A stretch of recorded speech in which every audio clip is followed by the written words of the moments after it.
Mga kabunyog, mga kababayan, magandang araw po sa inyong lahat. Welcome po sa isang namang episode ng ating talakayan dito po sa aking bagong social media platform, Veritas. Kung hindi pa po kayo naka-subscribe sa YouTube channel kong ito, subscribe na po kayo. Napapanood rin po tayo sa isa ko pang bagong Facebook page. Ito po, Veritas Facebook page. Kung hindi pa po kayo naka-follow, follow na po kayo. Ayan, mga kabunyog. ha? Ah, Pag-usapan natin 'to. May isa na namang ginawang malaking katangahan itong si Robin Hood Padilla. Ay, mga kabunyog, mga kababayan, ito talagang si Robin Hood Padilla, wala nang ginawa kundi magkalat ng katangahan, eh, ha? Mga kabunyog, ano ang ginawa? Ito, ah, balita sa ano, ito, Abante News, ah, inamin ni Robin Hood Padilla na inudyukan niya si Senador Bato de la Rosa na magtago. Ito, Senador Robin Padilla, inudyukan si Senador Bato de la Rosa na magtago. Abante News. Imagine niyo yan, mga kabunyog. Senador ka ng Pilipinas, number one senator ka sa eleksyon noong 2022. At tapos ngayon, aaminin mo na ikaw ang nag-udyok, kay Bato de la Rosa o kasama ka sa mga nag-udyok kay Bato de la Rosa na magtago. Hmm? Alam niyo, mga kabunyog, mga kababayan, hmm, ang mga abogado, halimbawa si Torion, si Israelito Torion, nung panahon na si Kibuloy ay nagtatago, ah, pag tinatanong si Torion noon, hindi ko alam kung nasaan siya, pero bago siya nawala, na hindi ko na alam ngayon kung nasaan, ang sabi niya sa akin, ang napag-usapan namin ganito, maniniwala ba kayo na hindi alam ni Torion kung saan si Kibuloy noon? Eh, siyempre alam natin, kaya lang hindi niya siyempre sasabihin yan na alam niya kung nasaan. Ha? Kahit yung abogado ni kahit yung abogado ni Saldico, nag-appear na si Saldico sa nag-appear na sa nag-live, nag-upload ng video live. Hmm? Ah, Ngayon, yung abogado ni Saldico tinanong, nasaan po ba ngayon nasaan po ba kasi si Saldico? Sabi niya, hindi ko alam.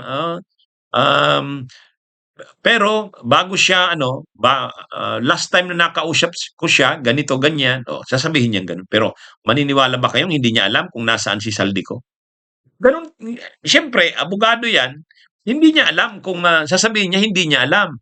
Pero ang mga palusot niyan sasabihin niyan, nagko-communicate lang siya sa akin sa pamamagitan ng asawa niya. O kaya nagko-communicate lang siya sa akin, kung may mga gusto siyang ipaabot, pinapaabot niya, pero hindi ko alam kung nasaan siya. Sari-saring palusot 'yan. Kasi siyempre, ah, kapag abogado ka, kung wanted na yung kliyente mo, tinatago mo pala ang kliyente mo. Harboring a criminal ka ngayon. Ha? Nagtatago ka ng ano mo. Ano yan, ito naman si Robin Hood, kahit naman yung mga senador na kasamahan ni Bato, hindi naman yan magsasabi na nakausap nila si Bato, pero sigurado yan kinakausap yan ni Bato. Halos lahat yan siyempre kinakausap yan ni Bato, yung mga na yan, yung mga close sa kanyang senador, si Bongo, kinakausap yan. Malamang si Marcoleta kinakausap din yan. Alam naman natin kumukunot yan si Bato diyan sa mga kapwa niya senador. Pero hindi naman magsasabi ang mga senador na yan na alam nila kung nasaan si Bato, na kinakausap sila ni Bato. Hindi magsasabi yan. Pero itong si Robin Hood Padilla, inamin, hindi lang inamin na nakakausap niya si Bato de la Rosa, hindi lang ganoon. Siya pa, kasama siya, kasama siya sa mga nag-udyok o sabi kay Bato na magtago na lang ito? Ha? Ka Kumbaga, kasama siya sa mga nagsabi kay Bato na wag munang lumabas, magtago muna ito. Oh, yan yung pagkakasabi ni Robin Hood Padilla. Senador pa yan, ha? Senador pa yan. Ha? Mambabatas. Ha? Legislator. Nagagawa ng batas tapos ikaw ganun yung ano mo. Ikaw yung magsasabi pa ng ganun. Sa publiko pa ito, ha. Oh, ang eksaktong sinabi ni Robin Hood Padilla, nagkataon lamang po na si Senator Bato ay pinagtatago pa namin. Kami po ang nagsabi sa kanya na wag munang lumabas, kaya wala po siya doon. Pero nagbigay po siya ng pahayag. Ang tinutukoy niya, yung araw nung nung araw nung binuo nila yung koalisyon, yung Reds Coalition, yung Pro Duterte Coalition na bagong buo nila. May video message si Bato na pinanood ng mga nandun. Ah, ay ngayon, ang sinasabi ni Robin Hood Padilla, nagkataon lamang po na si Senator Bato ay pinagtatago pa namin. Kami po ang nagsabi sa kanya na wag munang lumabas, kaya wala po siya doon. Pero nagbigay po siya ng pahayag. Ha? Ano tong ano ba tong ginagawa ni Bato? Alam naman natin, alam niya. Alam naman natin na ano 'yan, posible talaga o talaga namang in-advise nila si Bato na magtago na lang ito. Oh. Pero aaminin mo ba 'yon? Sasamihin mo pa ba 'yun publicly? Ha? Common sense, no? Hindi mo gagawin 'yon lalo pat senador ka. O kasi ibig sabihin nun, tino-tolerate mo ang ginagawa ni Bato. Ha? Kumbaga ano 'yan, puwede mo pang sabihin na, "Hindi ko alam, ano 'yan, desisyon ni Bato 'yan kung ano man, ayaw niyang lumabas. Hindi naman wala kaming alam sa ano niya, sa desisyon niya." Oh, siyempre kung ano siya, ginagawa niya na nagtatago siya ngayon, desisyon niya 'yan.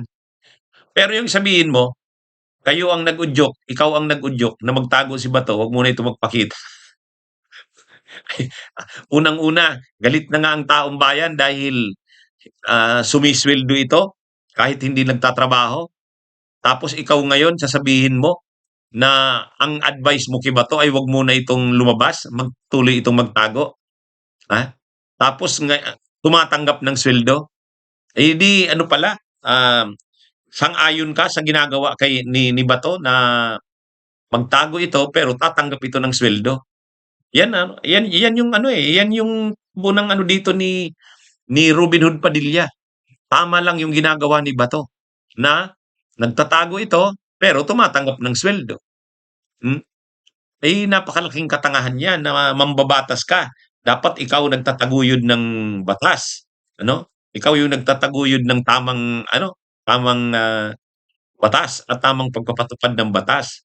Pero ngayon ikaw pang magsasabi na kayo ang nag-udyo kay Bato na magtago ito. Ah, and yet tino-tolerate niyo na tumatanggap ito ng sahod galing sa pera ng bayan kahit hindi siya nagtatrabaho. Matindi. Napakalaking katangahan naman 'yan.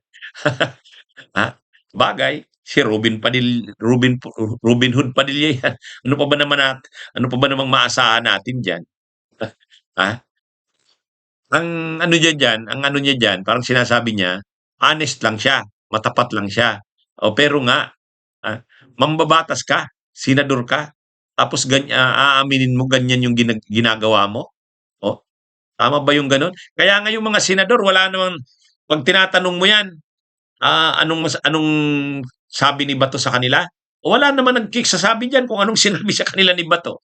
Siyempre, bagamat alam naman nating mga kinakausap 'yan ni Bato. Pero siyempre ayaw nilang isipin ng tao na, tino-tolerate nila yung ginagawa ni Bato. Ha?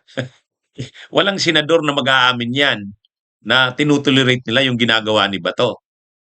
Siyempre sasabihin nila, wala, hindi namin alam bakit ano bang plano ni Bato, kailan siya lalabas, hindi, wala kaming kontak sa kanya, eh. Tagal na namin siyang last namin siyang nakausap sa ganitong gano'n yung pero ibahin niyo si Robin Hood Padilla. Ha? Talagang inamin niya. Yan yung napakalaki na namang katangahan nito ni Robin Hood Padilla. Okey, mga kabunyog, mga kabayan, magandang araw sa inyong lahat.